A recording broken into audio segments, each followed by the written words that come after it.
কলকাতার অনেক অনেক নায়কের চেয়ে আমাদের দেশের শাকিব খান তার বিউটির দিক দিয়ে অনেক অনেক এগিয়ে। অ্যাক্টিং তো আছে। যখন লিপস্টিক দিত তখন আমি আসলে এত মুভি বুঝতামও না, মুভি দেখতামও না। বিকজ যখন লিপস্টিক দেওয়ার তার টাইম ছিল ওই সময় আমি মাত্র ইন্টার শেষ করে আই থিঙ্ক মিউজিক ভিডিওস করি, প্রথম করি বা করি না, কাজ ওভাবে করি না। বাট আমি যখন তাকে ফার্স্ট সামনাসামনি দেখেছি, আমার তাকে ফার্স্ট সামনাসামনি দেখাটা হলো তার শিকারে মুভির পরপর, যে মুভিটা থেকে তার আসলে একটা চেঞ্জেস শুরু হয়েছে। মানে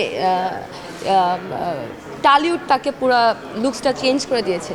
সো আমি যখন নিজে তাকে দেখেছি প্রথম, আমার এখনও মনে আছে সে হোয়াইট কালার শার্টিংয়ের কিছু একটা পরা ছিল, অ্যান্ড তাকে এত বেশি সুন্দর লাগছিল আমি চিন্তাই করতে পারিনি যে বাংলাদেশে বা I think not even Bangladesh, এটা বলতে সত্যি কথা, আমি যে সাকিব ফ্যান বলে বলছি না, এটা একদম সত্যি কথা যে কলকাতার অনেক অনেক নায়কের চেয়ে আমাদের দেশের শাকিব খান তার বিউটির দিক দিয়ে অনেক অনেক এগিয়ে। অ্যাক্টিং তো আছে।